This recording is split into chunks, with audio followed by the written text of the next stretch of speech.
Welcome back to page 121. Today we're going to take a look at another great book from Independence Games, the Anderson and Felix Guide to Naval Architecture, the third edition. This was graciously given to me by the folks from Independence Games. Take a look at, and I want to tell you I enjoyed this. I enjoyed reading this a great deal. It's their naval architecture, so it's how to build starships in the Independence Games Clement Sector game.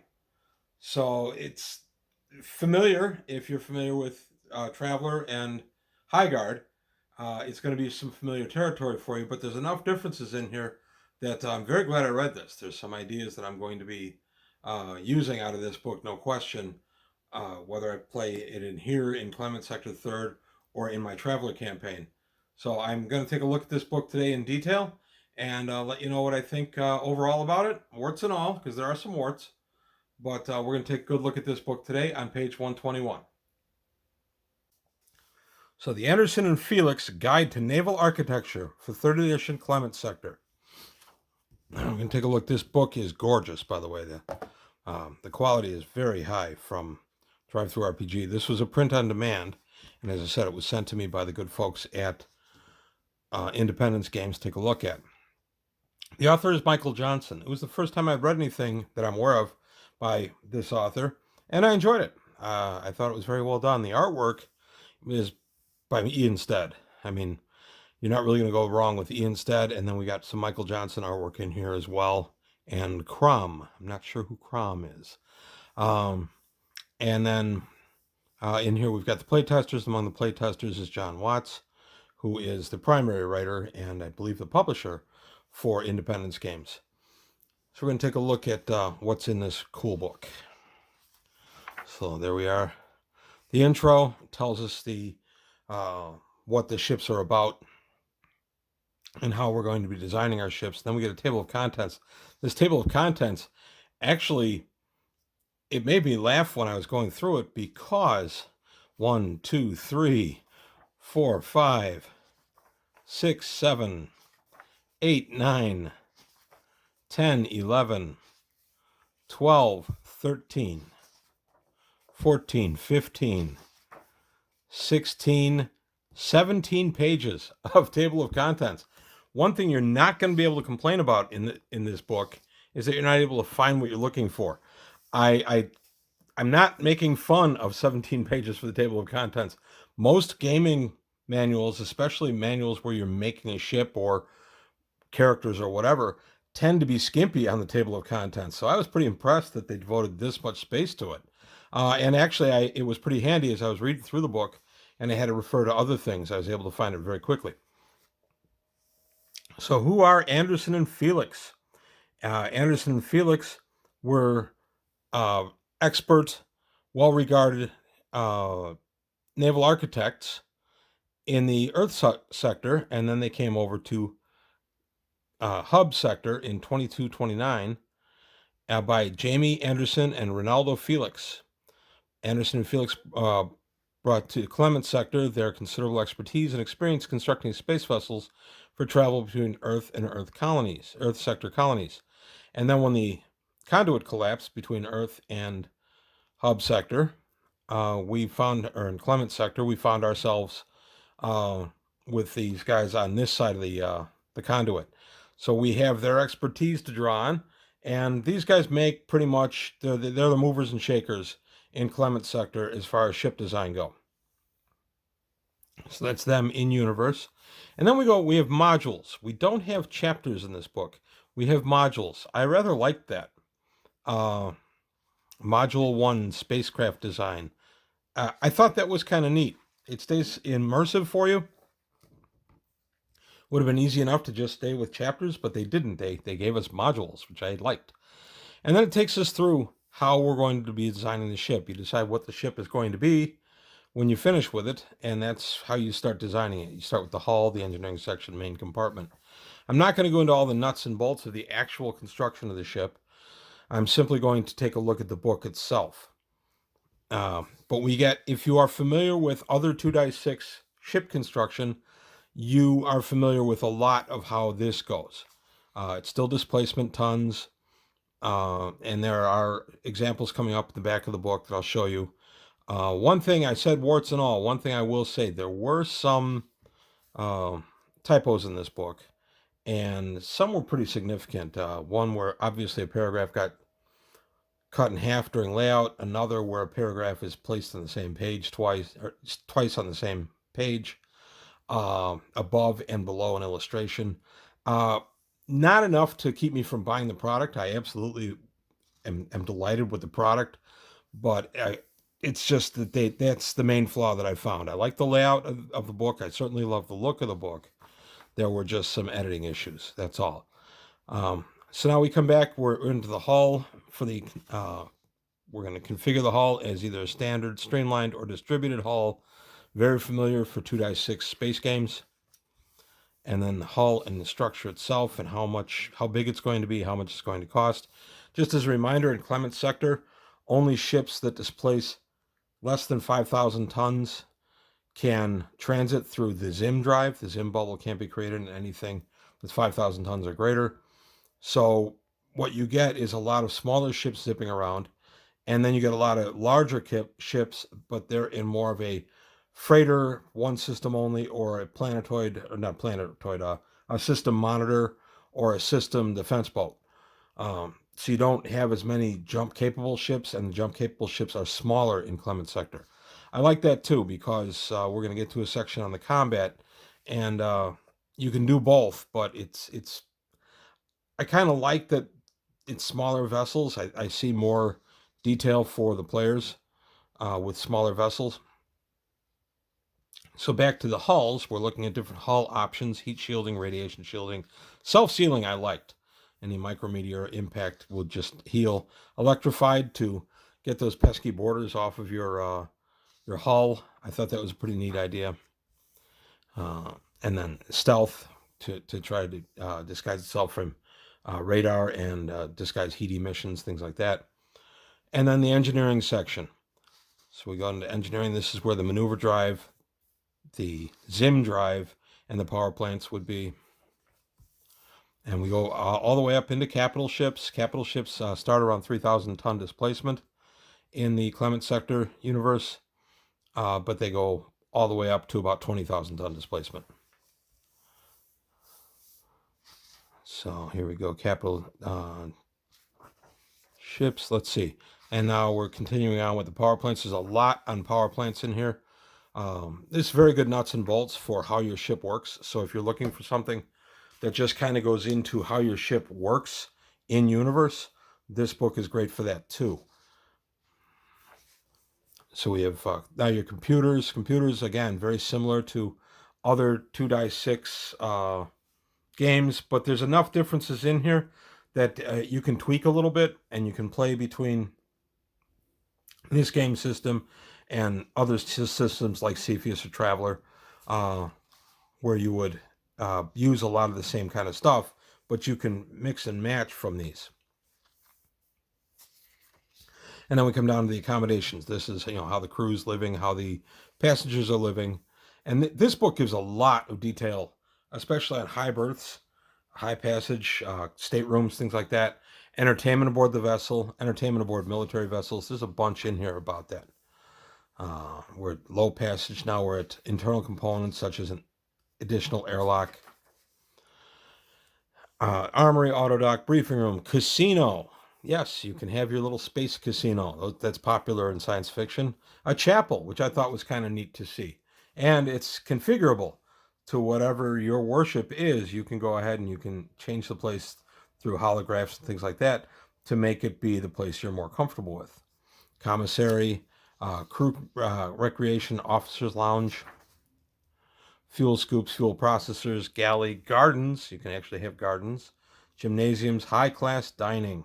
Again, if you're looking for that adventure aboard the high-class starship, there's a lot of goodies in here for that.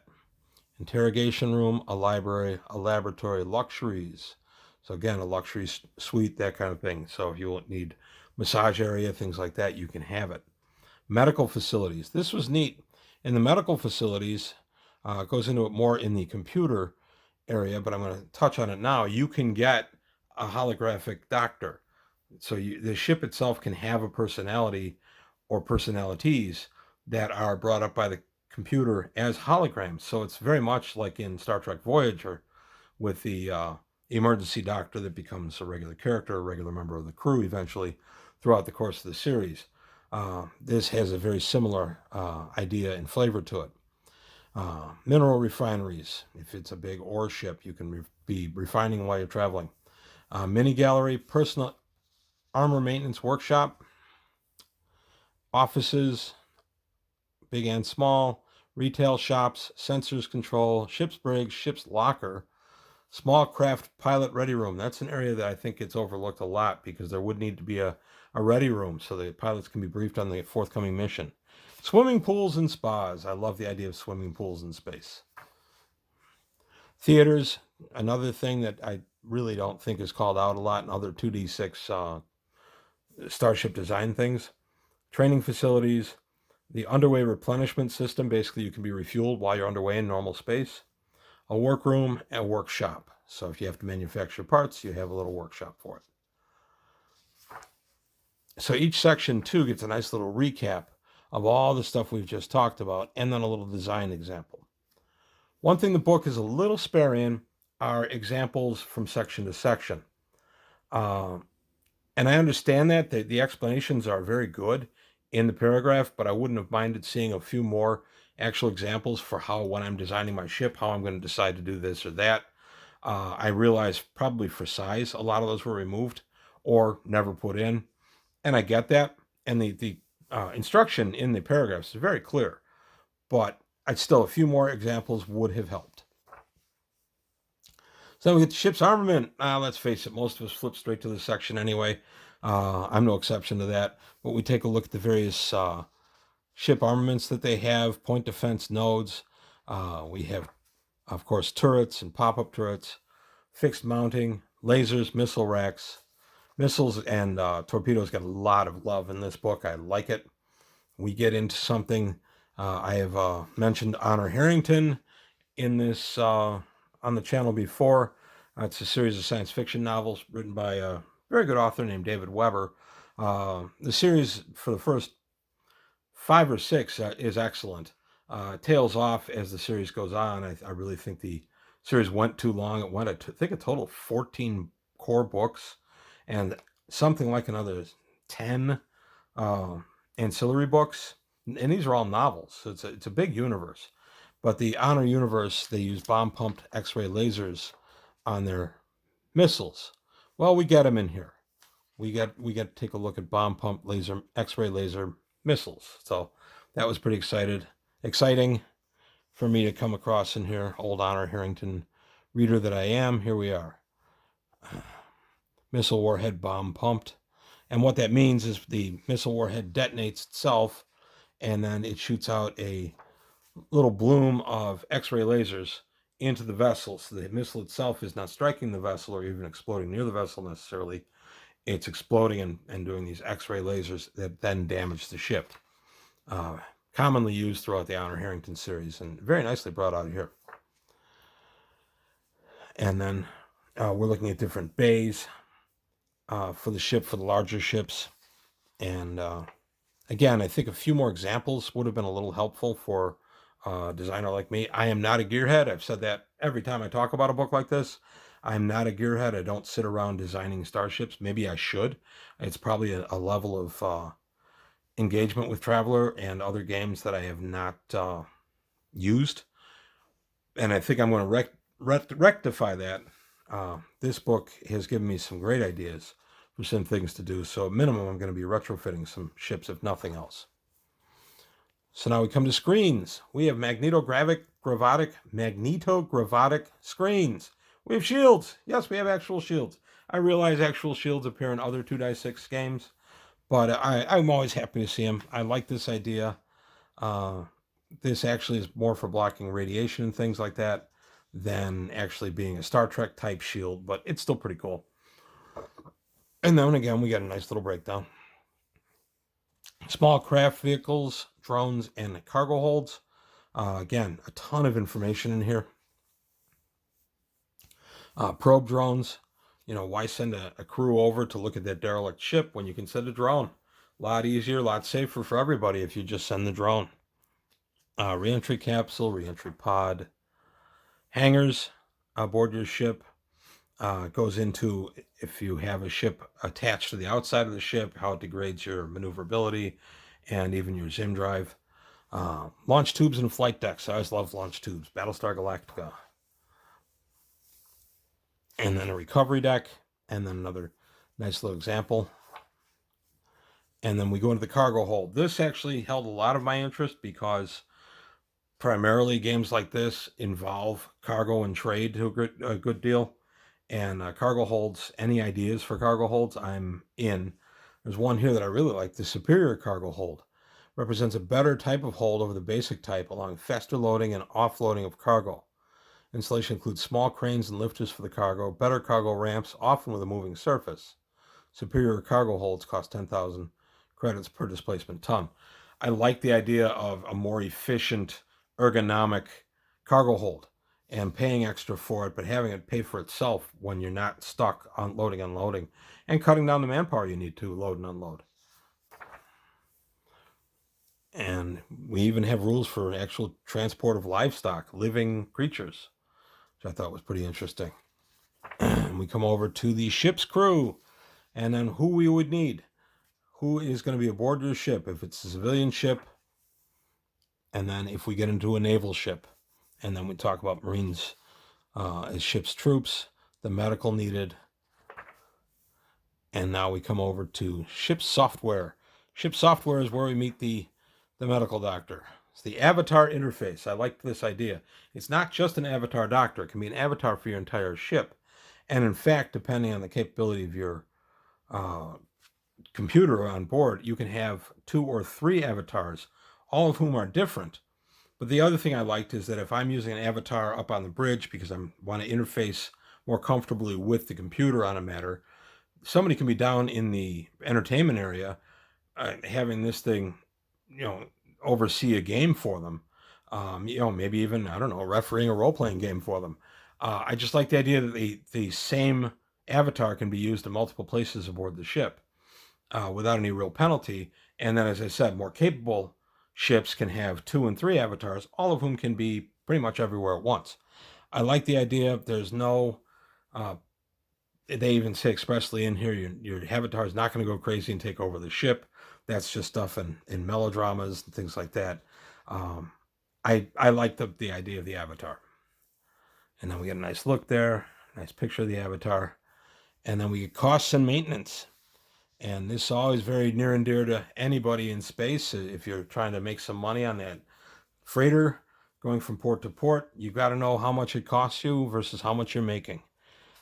In this one, it's 2,000 credits per month stateroom, occupied or not. So there's no separate fee as in the new High Guard, as in 1,000 for the stateroom maintenance and 1,000 per head for foods. This just costs you 2,000 per month, period. Cost covers supplies for the life support system along with food and water, although meals at this level will be rather Spartan.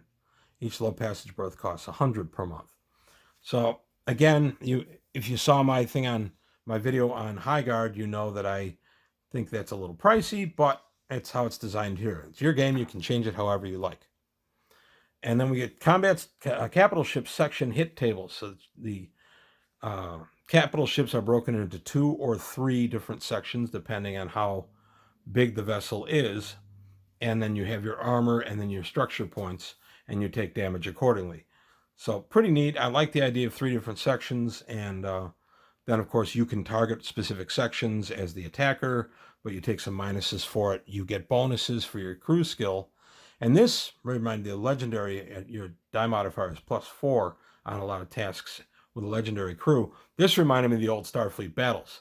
I played that back in the 80s, and one of the things that stuck with me, obviously, is the legendary crew. Kirk, Spock, Scotty, all them made up legends in their service, and because of the great skills of the crew, they actually got great die modifiers in that game. And this is brought out here for the 2d6 game. I thought that was pretty cool. I think that's definitely something worth putting in. And now we go to construction time, calculating how long it would take to construct it. If it's a cookie cutter, it's ship, it's one of many, it's going to be faster. If it's customized in a lot of different ways, it's going to take a little bit longer. You refit and refurbishment. Basically, you can have your ship refit a little bit. It's more of a military thing than a civilian thing, but you can have massive refits done on your ship. This tells you what and how. You can have armor upgrades, computer upgrades, pretty much whatever you would need. And then the effective technology. The higher the tech, the better a lot of this stuff works. And this gives you tables on how that would improve, for instance, your drives, your power plants, your armament. They would be better and, in most cases, cheaper at the higher tech levels than at the lower ones. So we come through there, some more of that gorgeous artwork. And then we have a design example, the Billings class free trader. And this is another area I felt there was a wart. You don't get any blank ship design sheets in this book. I also checked Drive-Thru RPG for them, and I went to the Independence Games website and looked for those. And I found a fillable character sheet on the website. And actually on Drive-Thru RPG as well. But I did not find anything for the ship. I was disappointed in that. I was hoping that there would be one. I realized that it's not that big a layout. I don't think it'd be that big a problem to just do on your own. I still like the actual custom design ship sheets. It's just a thing for me.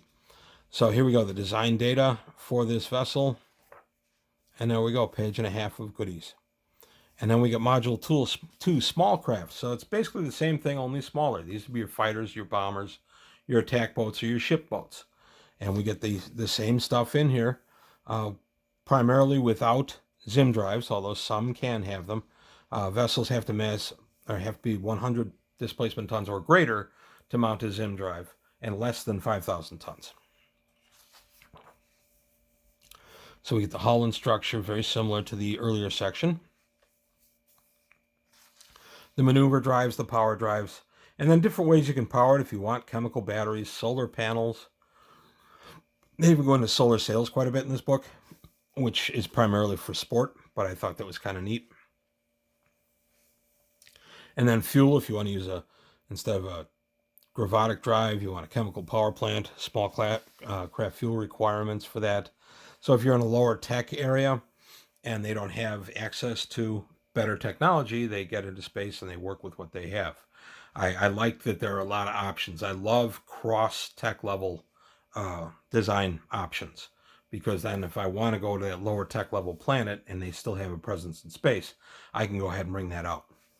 So then we come into the main compartment with the cockpit or control cabin, the cabin space, the airlock, and then the armament on the smaller vessel. And this is very similar as well. And this is interesting too, right here. For anti-personnel class weapons, refer to Independence Games Clement Sector, page 306, or Moon Toad Publishing's Cepheus Engine Vehicle Design Guide. I thought it was interesting that Cepheus gets a mention in here.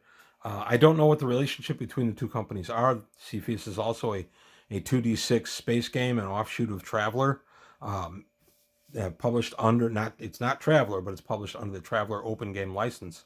I just found it interesting that it's mentioned right there. We're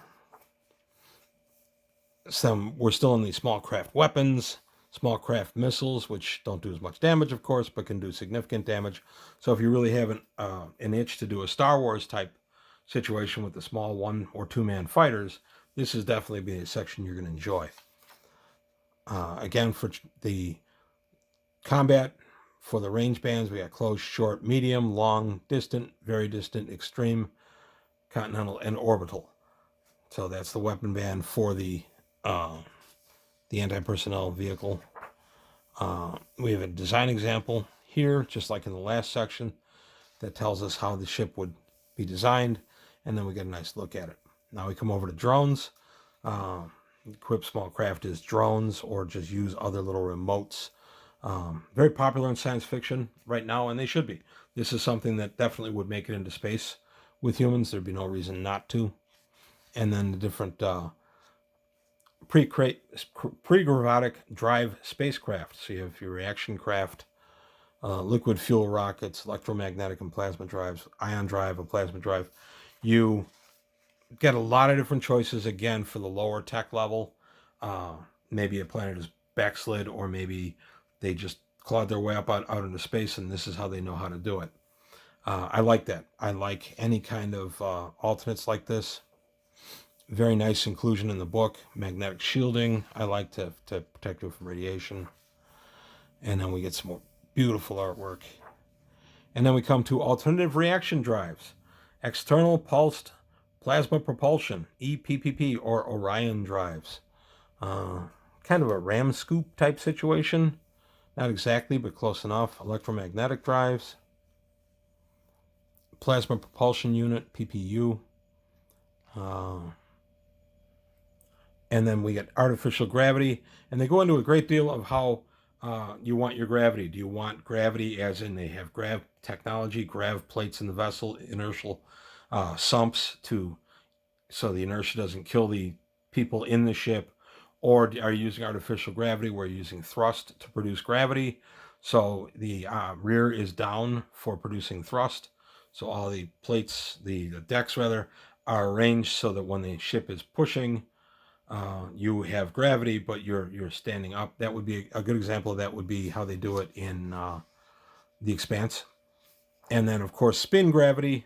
We have spin gravity. A great example of that is Babylon 5. The station itself has spin gravity. I always like that on B5. And then different hubs, spinning habitats. And it talks about how you've got to be careful. You can't go into thrust while you're spinning because you'll go into a tumble, and bad things happen when you're in a tumble. The craft tends to kind of fly apart. The people inside get turned to jelly. It's not good. Now we go into some more small craft. The hull configurations are a little different here. We've got the standard, a lifting body, blended lift body, non-streamlined, small craft drives, aero rockets, scram pulse, and vertical takeoff and landing. Now we go to reaction drive missiles. Get a lot of missiles and torpedoes in this book. I love that. I like reading, even if it covers much the same ground as other 2-6 games. I love reading different authors' takes on the principles of those things because it's great idea food. Zim drive alternatives. I love this. You don't want to use the Zim drive for whatever reason. Well, here's one that would be very, very close to something out of, say, Traveler. We would enter into basically jump space. They don't call it that. It's a star drive, but it's very similar. The slip drive, another version of it. And then it goes into star drive software. And then Alcubierre drive. And let's see. We go to advanced space combat. This book really steps up in the advanced space combat. It almost has a tabletop flavor to it, which is missing in a lot of the 2D6 games. And they have something in here that I'm going to get to in just a moment. Barrage attacks. Basically, rather than sit there and your capital ship is mounting, 200 weapons, rather than sit there and throw 200 dice, you'd end up doing a kind of amalgam of all the weapons attacking at once, and they do them as barrage attacks. And I really want to dial in on these rules. I've read through them, but I want to go back and reread them because I was pretty excited about reading about barrage attacks. I think that's a great idea to simulate fleet actions aboard on a tabletop rather than just kind of arbitrarily say, that ship's damage. That you can use these barrage attacks, and then there are barrage defenses and different screens and shields, how your armor withstands against barrage. A big section on that, and I thought that was a great point of this book. I really enjoyed the barrage rules, and then the point defense weapons and the rules for that, and how it degrades the barrage. The spinal weapon attacks. This is an area I'm going to have to spend a lot of time, and I'm going to try to play test on my table. Get one of my sons to sit down and spend a couple hours with me just doing a fleet-on-fleet action, see what goes. So I can't give a ton of detail on the barrage stuff simply because, as I said, I read it, but I wasn't able to really digest it quite the way I want to. I just know that the idea of amalgam attack rather than individual attacks, appeals to me. It always has in tabletop, and this is no exception. It was nice to have a tabletop flavor to this. And then we get Orders. Orders is pretty interesting. This is almost exactly out of Warhammer. The Imperial Guard basically have something called Orders, where they can go ahead and they can give orders, and then their troops get extra powers and abilities. And that's what this is. So you have your legendary commander, and he can give orders, and the orders can affect the combat. I'm just going to do one or two of these. Here, brace for incoming fire. And initiative cost is 4, so you're kind of hunkering down against it. If damage is sustained during this turn and suffers 1 or more crew hits, then roll 1d6 for each crew hit. If the roll is 4 or greater, then ignore the crew hit. So basically, you told your guys, strap in. And because they strapped in, they didn't get thrown about the cabin and didn't get injured. I like this idea. I think this works very well with the barrage rules. I'm excited to try this guy out. There's a couple of pages of different orders. Pretty exciting ideas there. And then we come to the barrage attack characteristics, how the various weapons work under the barrage rules. Again, I've read it. I have to digest it. Something like that you've really got to kind of sit and spend some real time with. Believe me, I spent a lot of time with this book, but I still need to go back and really digest that. So Spacecraft of Clement Sector, now we get a nice look at many different ships, many different styles of ships brought out here. So this is an aerospace fighter that's brought out, and then we get a nice look at what it looks like. A Kingston Defense Forces Fire of the Holy. It's a class missile attack boat, MAB. A Holy class, Fire of the Holy class missile attack boat. Sorry, my bad. And there it is. We got a nice light trader. This is a 100-ton displacement. And there's the picture of it. The Gold Rush class belter ship, 200-ton displacement. And there we go. All the details. I love having samples at the back because as I'm designing something, I can go back and I can take a look at what's back there. So one of the things I'm going to fix is my deficiency in designing ships. I have designed ships. One of my old game masters contacted me and reminded me that we used to design ships back in the 80s. And he's right. I couldn't remember if I did a ton with him or not on that, but he reminded me of some very fun wintered afternoons that we spent sitting at his kitchen table just designing some ships. And once I was reminded of that, I did remember that I designed quite a few ships. I always consider those more his designs than mine because I kind of held my hand as I did it. So the United States Navy Trent-class destroyer. This is a 1,500-ton displacement. Lots of pages, lots of information, and there she is. Some more really nice artwork. I love the aesthetic of this book. And there's the size comparison chart. Always love a size comparison chart. And then a nice section, Module 7, a primer on creating deck plans. This gives you a nice little link where you can print out your own graph paper. And it talks about computer-aided design software that can be used. And there's a bunch of free ones out there. And you can design your own deck plans. And it gives you tips. Don't put the hatch for the lower deck right in the middle of the hallway, because when the hatch is open, then nobody can go down the hallway properly. Or if somebody is in the hallway, you can't open the hatch. Put it off to the side. Nice little touches like that. Just little service areas you have to set aside. Freshers.